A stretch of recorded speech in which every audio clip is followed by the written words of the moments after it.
Buenas noches a todos. En nombre de Mesa Redonda Editorial y Librería les damos la más cordial bienvenida.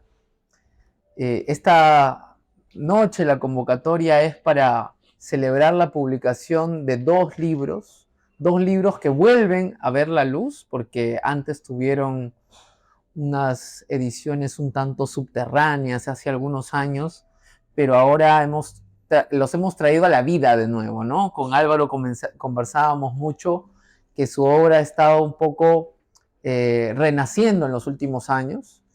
Me siento feliz de ser parte de ese renacer, ¿no? Kairi Alfaro, los chicos de Estación La Cultura también fueron artífices tal vez de eso, o colaboraron, digamos, de alguna manera, pero el gran impulsor siempre y el entusiasmo viene desde Álvaro. No solamente es un escritor, sino también es un entusiasta, un promotor de la cultura en toda ley. Así que nuestro homenajeado de hoy y el que tiene la corona es Álvaro sin ninguna duda. Nos acompañan en la mesa, que además está de cumpleaños. Eso faltaba. Segunda vez que me olvido, ¿eh? Algo pasa. Estamos muy felices porque nos acompañan además José Carlos Irigoyen, que es escritor y crítico literario peruano, que ha escrito también un prólogo de uno de los libros. Va a encargarse de comentar esa publicación, Espérame en Caballo Cocha. Y Héctor Hernández Montesinos, que es un poeta chileno y también crítico y gestor cultural, que ha comentado a su vez el libro Delirios de Cantina, ¿no? Que los hemos ubicado bien, así que estamos listos para escucharlos. El prólogo de Roger. Y por Santillán. supuesto vamos a mencionar que en el libro, en Delirios de Cantina, está no un prólogo, sino un epílogo, Colofón. un colofón de Roger Santibáñez, ¿no? Este conocido poeta que radica en Estados Unidos y que ha tenido a bien dedicarle también unas palabras a la obra de Álvaro, que sin duda las merece con creces. Sin más, voy a darle primero el pase a José Carlos, que va a darnos sus impresiones sobre Espérame en Caballo Cocha. Buenas noches. Para empezar, muchas gracias Álvaro por invitarme. Yo no había leído el libro, no sabía además que se había editado antes, me acabo de enterar. Pero de todos modos es un libro que me ha divertido y que me ha entretenido bastante. O sea, ha valido la pena leerlo. Entonces, es lo que yo le pido a un libro últimamente, un libro que mantenga mi atención en una época en que es tan difícil mantenerla con el vértigo diario, ¿no? Y lo leí en un par de días y siento que hay ciertos aportes e intenté ordenarlos en este texto que voy a leer ahorita y que dice así. Espérame en Caballo Cocha y otros cuentos es un libro que se anuncia desde sus umbrales como una declaración de principios. Antes del primer relato, el lector atraviesa una dedicatoria torrencial y un prólogo, el artista innovador, que funciona como manifiesto estético, la ruptura como clave para morir y renacer, la locura sin dosis, el rechazo frontal al artista de la simulación. Es una apuesta arriesgada porque el paratexto compromete al libro a hacer lo que exige. Y hay que decirlo desde el inicio, el libro cumple. Lo que sigue no se parece a la narrativa masónica de catálogo, sino que construye una amazonía verbal desaforada, satírica y dolorosa a la vez, con una libertad formal que hoy escasea en nuestra narrativa. El primer gran hallazgo del conjunto es de orden espacial, esa ciudad que es y no es Iquitos. Está en la casa de fierro convertida en adefesio metálico, comprado a la albacea de Eiffel, al pasado del caucho, la bonanza cocalera parecida a Medellín, los burdeles, el puerto, pero el nombre inventado libera al autor de la servidumbre documental y le permite lo que la crónica le negaría, la exageración como método de conocimiento. La ciudad ingresa así a la estirpe de las urbes imaginarias latinoamericanas, aunque su genealogía más visible no sea Macondo, sino la Santa María Donetti, pasada por el filtro del humor popular loretano, un espacio degradado y querido, maldecido por casi todos sus habitantes y sin embargo irrenunciable. Alrededor de ese centro gravitan sus satélites y el libro entero adquiere la coherencia de un territorio. Los personajes migran de un cuento a otro, los escenarios reaparecen, un burdel mencionado al pasar en una pieza arde en otra, y el lector que lee el volumen completo descubre que no tiene entre manos una suma de relatos sueltos, sino un sistema, un mundo con leyes propias que se va armando por acumulación, como el propio subtítulo interno lo sugiere, un modelo para armar. El segundo hallazgo es la lengua, y es aquí donde el libro se juega su identidad más profunda. Quique Ramírez escribe con un oído extraordinario para la oralidad amazónica y sus contaminaciones, el lunfardo, el mexicanismo, la jerga del burdel y del puerto, la retórica eclesiástica parodiada, el registro burocrático, el informe policial, la propaganda radial. Pero lo decisivo no es inventario léxico, sino su función narrativa. En estos cuentos la historia se cuenta conversando con digresiones, brindis, interrupciones y salidas de tono, porque el autor ha entendido que en la selva, y acaso en el Perú entero, la verdad no se transmite en línea recta, sino en espiral, de boca en boca, corregida y aumentada. De ahí que los narradores rara vez sean neutros, son voces implicadas, parciales, rencorosas o enamoradas, que se contradicen y se enmiendan sobre la marcha. Y hay también uno de sus procedimientos más sofisticados. El discurso ajeno se incrusta en la voz narrativa sin comillas ni guiones, de modo que la frase pasa del narrador al personaje y de vuelta dentro de una misma oración, un speech directo libre llevado al límite, y el lector escucha simultáneamente el que cuenta y el que es contado. Ese vaivén produce una prosa de una vitalidad poco común, donde la carcajada y el espanto conviven en el mismo párrafo. Merece atención, más allá de los temas, la arquitectura formal del volumen. Quique Ramírez trabaja sistemáticamente contra el cuento de manufactura clásica, planteamiento, nudo, desenlace, y en su lugar despliega dispositivos de montaje, datos que alternan fichas numeradas con testimonios de cantina, cuentas regresivas donde la forma misma anticipa la pérdida, anotaciones al pie que desmienten al cuento que las precede, informes oficiales tachados que oyen al leer la verdad entre versiones. La estructura nunca es alarde, siempre significa. Cuando dos historias de amor separadas por casi un siglo se trenzan sobre el mismo territorio de frontera, el montaje dice lo que ningún párrafo explícito diría, que en ese borde del mapa el país siempre pierde algo y alguien siempre espera a un muerto. Junto a los relatos largos y corales convienen miniaturas de precisión quirúrgica, aguafuertes de página y media que demoran su revelación hasta la última línea, monólogos, letanías, prosas poéticas, etc. Esa variedad de registros no es dispersión, es la convicción coherente con el prólogo de que cada historia exige su propia forma y de que el género cuento es elástico hasta donde el escritor se atreve a estirarlo. Hay además una dimensión que eleva al libro por encima del costumbrismo, al que una lectura apresurada podría reducirlo, su carácter metaliterario. Este es un libro que habla todo el tiempo de sí mismo y de su propia posibilidad. Por sus páginas desfilan escritores que despotrican contra el refrito folclórico, maestros que encargan a sus alumnos de escribir la ciudad porque no hay bibliotecas, periodistas que pelean por publicar la versión verdadera de los hechos, pintoras censuradas, etc. Cada cuento contiene en filigrana una teoría sobre quién puede narrar la Amazonía, desde dónde y a qué precio. En ese sentido, Efraín Caballococha no solo cuenta historias, discute las condiciones de producción de la literatura amazónica desde adentro de la ficción sin ensayismo, encarnando el debate en personajes de carne y hueso. Todo esto se sostiene sobre una poética del exceso que el autor asume con plena conciencia y que constituye, a mi juicio, su firma. La prosa que Quique Ramírez es deliberadamente desbordada y ese desborde produce vértigo y risa.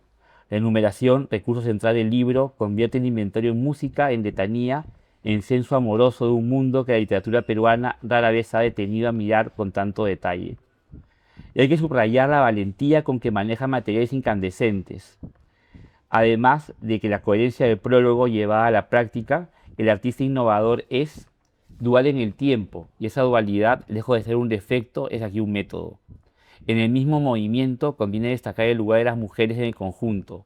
Lejos de la pasividad, son ellas quienes se marchan, quienes pintan, quienes maldicen, quienes acogen a los artistas cuando las instituciones les ceden la puerta. Esperme Caballococha es en suma un libro libre por vocación. Prefiere el estropicio maravilloso a la corrección, la carcajada procaz al buen gusto embarado, la dirección fértil al argumento limpio. Quien busque cuentos redondos a la manera clásica encontrará aquí algo mejor, un mapa emocional de la Amazonía peruana, escrito por alguien que conoce ese mundo desde adentro y que ha decidido contarlo con todas las palabras, incluidas las prohibidas. Esa libertad es la mejor razón para celebrar este libro y para leerlo. Muchas gracias.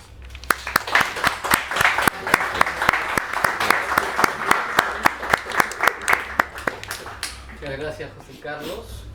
Ahora vamos a cederle la palabra a Héctor Hernández, que ha escrito, ha preparado una presentación para el libro de Lirios de Cantina. Muchas gracias por la invitación. Me encanta que me invitan a los cumpleaños, así que llegué al lugar ideal de estar en esta mesa con todo lo que ha sido estos días, con la fiesta misma que ha sido el libro, ¿no? Que está en parte tuya, Kaire, y estos días también que han sido muy bonitos. Entonces, muy contento de estar acá. Y también nos vamos mañana a Arequipa, así que seguimos allá el cumpleaños, pues hasta cuando nos vean, así como debe ser. Escribí, en la edición escribí la contraportada, pero ahora escribí una presentación como tal para compartirles hoy. Una literatura no es otra cosa que un mundo dentro de este. Una literatura no es otra cosa que un mundo dentro de este. No obstante, hay obras que permean esos límites y la separación de lo ordinario y lo extraordinario se difumina a un punto en que autor y lector terminan conviviendo en esos intersticios, que es donde lo otro se hace también parte de uno mismo, es decir, una ética de la imaginación. Entonces, vida y muerte, realidad y simulación, razón y desvarío, no solo se nos aparecen como una continuidad, sino que también como una explicación que nos recuerda al Tao, Heráclito y Nicanor Parra, asegurando que hay que vivir la contradicción sin conflicto. En este sentido, lo literario sería aquello que amplifica o detalla lo que un mundo ve desde el otro, como si todo nos fuera próximo, pero con la distancia necesaria para poder entender que somos parte de algo mayor que no entendemos, y es mejor que sea así. Un misterio, un mito, una metáfora, materia y energía oscura. Con menos pretensión y más voluntad, Álvaro Ike, en la escritura bastarda, el desarraigo y el fandango de la vida entre chelas bien helenas, que no es otra cosa que una poética que abre el libro, observa el lugar de quien escribe y puede ver con claridad estos mundos superpuestos, como esa hermosa canallada de pasión y desobediencia, porque la escritura se nos presenta como un síntoma de la locura, ya que en efecto la diferencia entre lo uno y lo otro se suspende y el mundo entero es la propia casa, tal como todo el lenguaje está en la palabra bastarda e híbrida para ser contada con lengua viperina. Es una cita de Álvaro. Pues no se trata de otra cosa que del abordaje al espíritu y al cuerpo arraigados a la vida y asociados a la muerte, también de Álvaro, sin pretender ser una iluminación, sino más bien una advertencia. Por lo que en este manifiesto, la literatura es ese desborde, ese exceso de lucidez que Foucault, citado aquí, ve en aquella locura, pero también en la transgresión que es la sexualidad y la insurrección en el día a día, en cada vida y cada oficio, en cualquier lugar incluido una cantina, porque el autor nos recomienda con la misma rebeldía, cito, escribir furioso y con 2 tragos da lo mismo, pero nunca escribas con resentimiento ni mal humor. Fuck you, jódete. Eso de Álvaro. Se quita el mundo. Y yo estoy citando aquí al escritor. Álvaro Ike no se distancia de sus personajes porque él es uno más en el mundo de ellos, y eso le permite entrar y salir de esos cuchitriles que son también el universo, con sus agujeros negros en la mente, meteoritos de mano en mano, o la ley de atracción universal ante una mirada desde la otra mesa, el blackout o la velocidad de la luz, la resaca y la lucidez, hombres y mujeres con una botella en la mano, como Emily Dickinson o Pablo de Roca, Marguerite Duras o Juan Carlos Onetti, todos mencionados aquí como compañeros en la mesa de la realidad con patas de tortuga o trompas de elefante junto a un huevo cósmico en un pisco sour y otros huevones cómicos que somos a veces también los escritores cuando no estamos poseídos por el cachudo con y sin cola. El cachudo del diablo, pues. Después me di cuenta que había otra capa de sentido. Había que inventar un lugar en el mundo como Cunexia Tropical para que todos los migrantes del lenguaje, los desplazados del bien, los humillados de la imaginación, tuviéramos un hogar como esa quimera verosímil hundida hasta el cogote en medio de la guata del matorral amazónico. Porque como sabemos ahora, hay allí civilizaciones que vieron más que la nuestra. Y en ese exilio de la epopeya es que había que volver a una textualidad que celebrara la derrota, el retorno como a la rancia, las nuevas jergas populares y obreras, chicanas, peruchas, antivirreinales, que ya no son lenguas madres, sino lenguas mamacitas. Brother, la purita verdad, por mi marecita, motherfucker, hijo de puta, carnal, mándale a la chingada el puto güey, porque sin duda lo hubiera usted, ¿cachai? Alucinados hasta el culo, en medio de la borrachera libresca que otros llaman el delirio perverso de la creación. Burst, you piece of shit, estallar, pedazo de mierda. ¿Qué es una cantina? Manito acusadora. ¿Qué es una cantina sino el espacio donde todos los bordes, los límites, las fisuras de una sociedad tienen un tiempo, pero también sus miedos y sobre todo sus deseos? Allí es que lo anónimo se hace común, lo delirante tiene una razón de ser, lo espectral es también espectacular y viceversa. La música de fondo apuntala todas las formas y lo que allí sucede tiene otra lógica que ningún dispositivo de poder alcanza a vislumbrar, porque esas fronteras son también las de la literatura. Personas que son personajes, frases o conversaciones que son épicas. La vida como un guión de una comedia trágica o de una tragedia que se parece a la propia vida, y por eso el jolgorio es siempre un rito. Eso lo sabe quien en delirios de cantina nos hace creer que vemos escenas entre una borrachera de lectura y otra, pero en el fondo se trata de una larga noche que de tan intensa se parece a la propia existencia, ya sea la del rey de las cantinas, del poeta triste, o la de cada uno de nosotros, hipócritas lectores.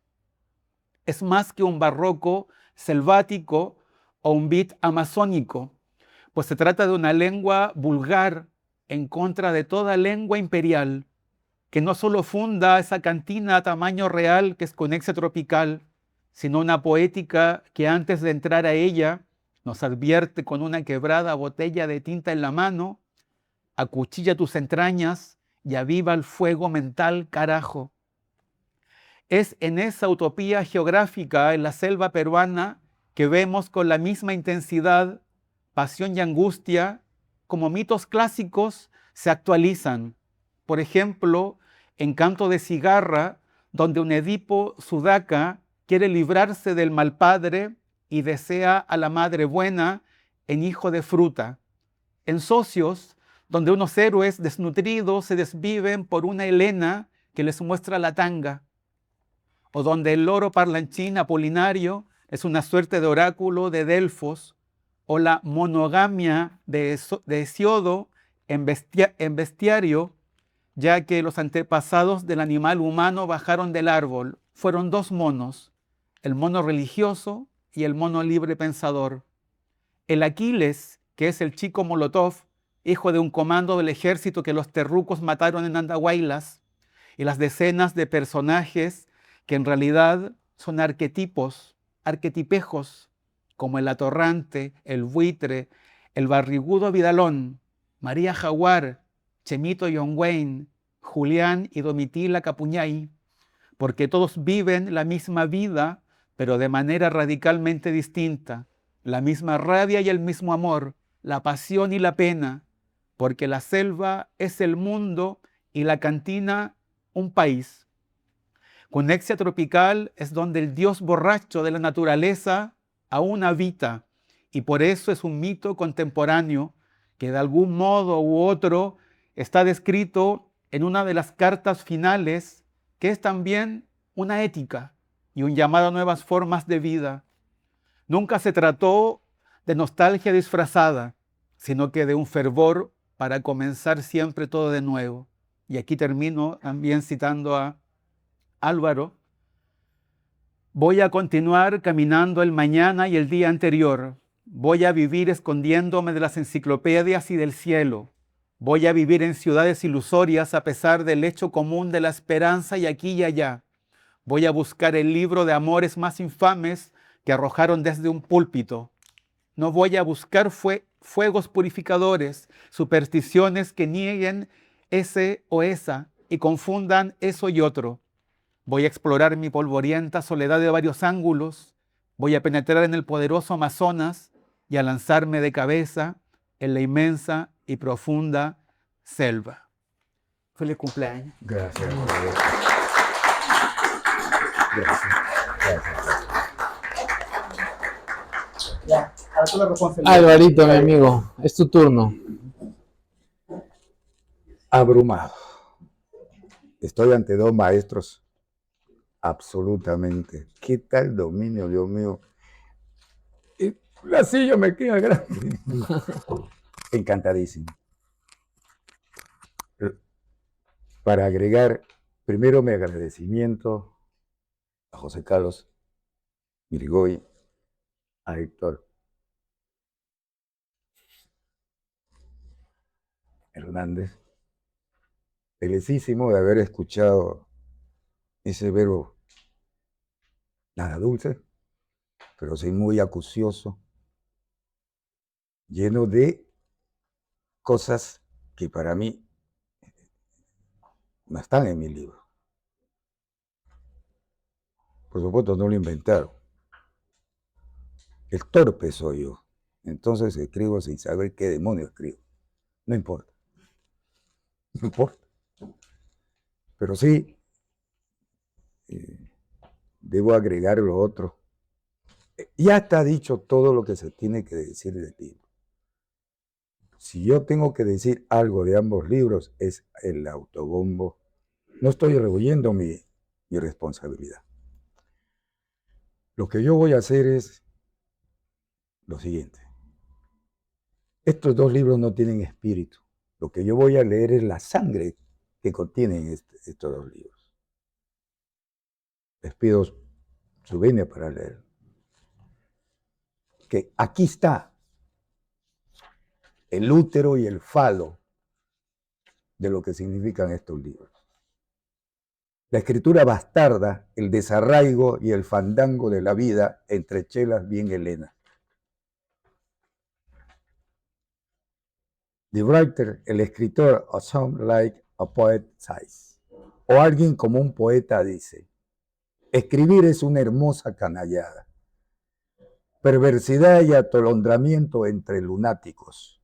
Escribir es un acto dacia, pasión y desobediencia.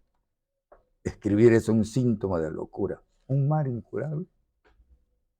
Escribir no es un asunto easy or complicated problems, de problemas simples o complicados. Escribir no es un problema. Escribir es esa cosa llamada compulsión. La sinrazón que se instala con familiaridad en un confinamiento que provoca felicidad. ¿Dudas? Escribir con libertad echando mano a la escritura bastarda e híbrida, para ser contada con lengua viperina. Es el abordaje al espíritu y al cuerpo arraigados a la vida y asociados a la muerte. La escritura es falopa o pichicata pura, tal como se me ocurre. El escritor es uno de los rostros de la locura a la manera de Michel Foucault. La imaginación es un vapor maligno extraordinario que te descongela o turba los sentidos. It depends, baby. It depends, man. Sure. Y no tiene nada que ver con el bien y el mal, pero sí con la irracionalidad, la realidad y su contracara, la irrealidad. Obsesiones, ansiedades, alucinaciones, pesimismos y desencantos, y otros bultos pesados y livianos con los que everybody, todo el mundo los identifica y reconoce. Escribir no es ningún acto de magia, es un vano oficio de lo más puto. Escribir no es ninguna justificación ni camino a la redención. Escribir no te hace mejor ni te pone en el cielo. El oficio de escritor no es más importante que el oficio del pescador, de la cocinera y de la peinadora, del agrimensor y del mecánico de calderas. Escribir furioso y con 2 tragos da lo mismo, pero nunca escribas con resentimiento ni mal humor. ¡Fuck you! ¡Jódete! Suave, camay, cuñado. La inspiración es una pinche mentira que no me la trago ni con sillao. No es verdad la página compartida y emborracharse con boca ajena. Sueño, anestesia y paja mental del Aragán de cara al papel. Fucking faggot, pinche maricón. Ilusión, chingadera de cojudos. Gusano en una botellita de alcohol alcanforado. Rotting Hall. Púdrete. Me vale madres lo que digas, frijolero. ¿Qué pedo traes, cabrón? No mames, culero. Deseo, el puto miedo que se traga tu pensamiento. Fuck off. Vete a la mierda. Ficción, chamullo de la impostura, flor imaginativo, embuste fantástico como premio. Lunación. En lunfardo, mandarse una bacana sublime, che. El escritor no se hace cargo de sus personajes, tal vez por eso realmente no le aprecia a casi nadie. Por lo general es un tipo odioso, arrogante, pontífice que exuda whisky. Y a veces da la impresión de ser un anarquista anacrónico que no sabe nada, casi invisible que te escucha y le da vergüenza de preguntar. En su versión de chacotero borrachoso, embutido de Pilsen, mezcolanza de Pilsen y Cienfuegos, se caga de risa barriendo el piso con los soberbios y con los que se mandan la parte. Tiene épocas jodidas y otras medianamente prósperas.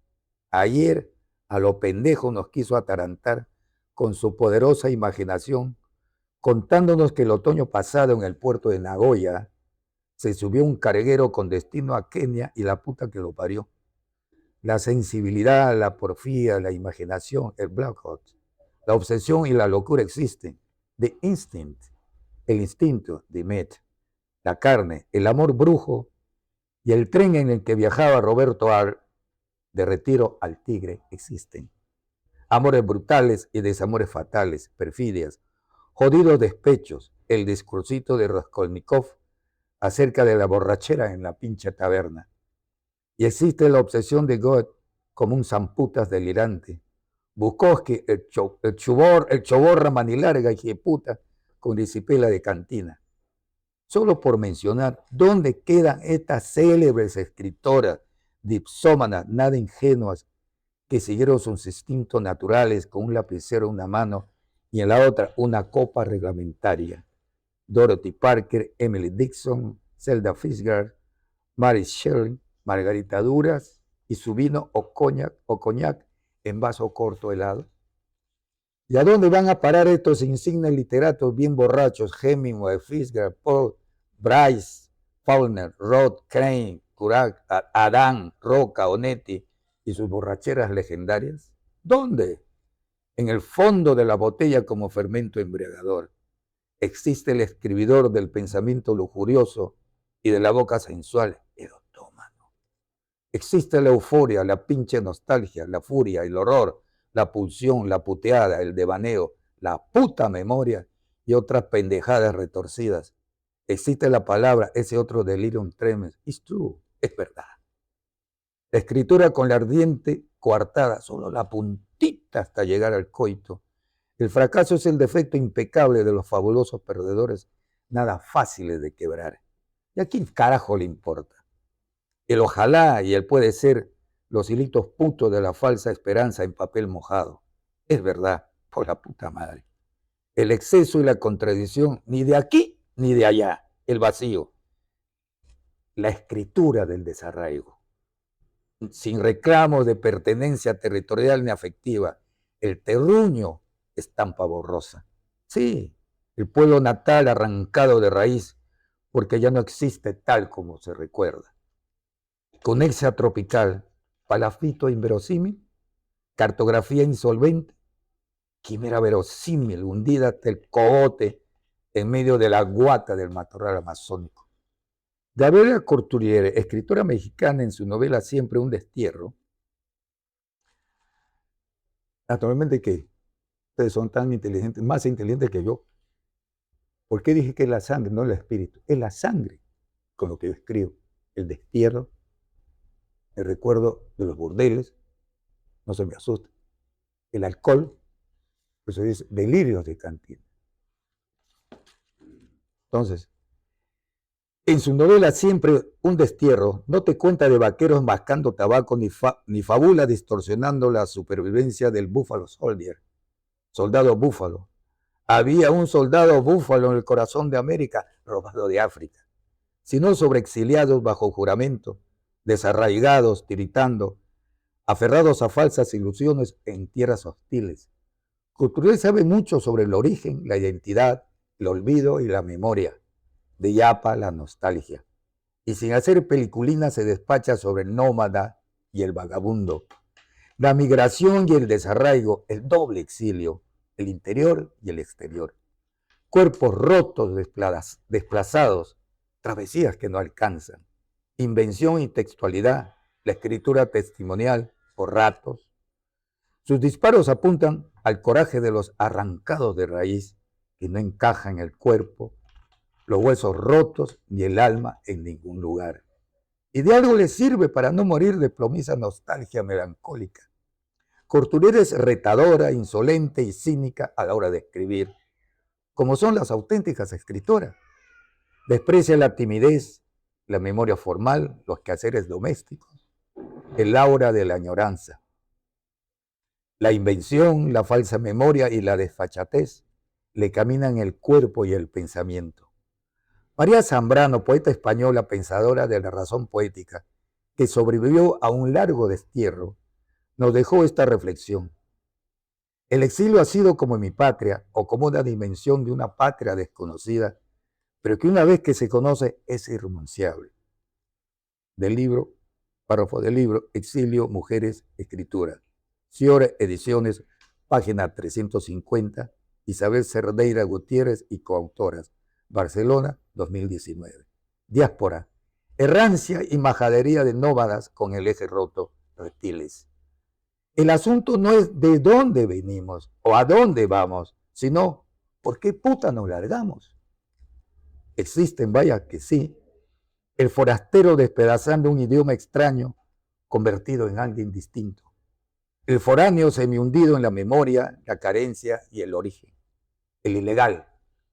El mojado saltando la alambrada, con una mano atrás y otra adelante, sin un mango en el bolsillo, jodido hasta el culo, resistiendo, disputando con las ratas el agujero maloliente y batalla every day, cada día, cada día. Y la migra pisándole los talones al berraco. De desarraigo y exilio están hechas las innumerables pérdidas de la memoria. Y existe Radio Patrulla, la cantina cutre donde me puse a chupar con unos hijos de la chingada hasta quedarnos sin billetes, sin plata, sin money. Chupamos cantando a forro los boleros cebolleros de Pedrito Tiniano y parando oreja con los cuentos que nos disparaba Saturnino Panguana, hasta que el dueño nos botó junto con el acerrín. Brother, la puritita, ¿verdad, cuñado? Por mi marecita. Motherfucker, hijo de puta, carnal. Mándale a la chingada al puto güey. Estas brusquedades filosofas, sin ninguna utilidad, escritas en la cantina del pinche burdel La Flor de Jamaica, se los dedico al maleado y al otario, que es distinto al otario o buenudo de Rioba, a la gente atrevida, desprejuiciada, impetuosa, desobediente y sin atoros morales, con la cuca ardiendo y las boloñas rayadas a la hora de escribir, es decir, a the tough and bad girls, a las chicas rudas y malas que están buenas, a los ásperos, un refén, men, hombres sin pulir, hambrientos de la palabra, con las manos rebuscando en las tripas la palabreja que encaje, que viven en los extramuros del pensamiento dinamitando la vida y que nunca duermen. What do you say? ¿Qué dijiste? Easy pace, muy fácil, man. Explode son of a bitch. Explotar, hijo de puta. Hagamos como hacen las descarriadas y los locos que arriesgan todo con tal de seguir escribiendo, avivando el fuego creador que arde en sus corazones, sin tomar en cuenta comportamientos, creencias, sufrimientos y desaires. Lo viera usted, cachai, alucinados hasta el culo en medio de la borrachera libresca, que otros llaman el delirio perverso de la creación. Estos jijunas le dan de martillazos y le tuercen el cuello a la vida. Bulls, you price of shit, estallar, pedazo de mierda. Por eso digo, en la cantina del burdel La Flor de Jamaica, la escritura bastarda, el desarraigo y el fandango de la vida, entre chelas bien helenas, lusa. Gracias, pues.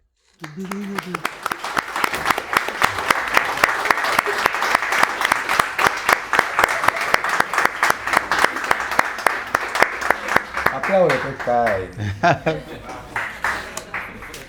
Gracias, señor. Gracias. Muchas gracias, Álvaro. Bueno, yo cometí una doble malacrianza, no solo me olvidé de saludarte al inicio cuando nos vimos, sino que me olvidé de agradecer a este lugar tan hermoso, tan acogedor como es la librería del Fondo de Cultura Económica, la librería Blanca Varela, que nos recibe por segunda vez con los libros de Álvaro, la primera vez con su presencia física. El año pasado presentamos aquí más o menos por esta temporada también. 8 de agosto. El 8, buena memoria, Guacamaya Love y El Son de los Mojados. Y Álvaro nos acompañó por una videollamada inesperada y conmovedora también. Pero ahora lo tenemos y celebremos su presencia, celebremos los libros, su literatura. Y nada, la invitación es para que puedan hacerse de ellos, puedan luego comentarlo, por supuesto, y para que lo sigan animando, aunque él tiene ya un impulso natural, casi telúrico de seguir escribiendo, pero contribuyamos, ¿no? con nuestro ánimo, Álvaro. Muchas gracias, Gracias, bro. Álvaro, y muchas gracias a ustedes.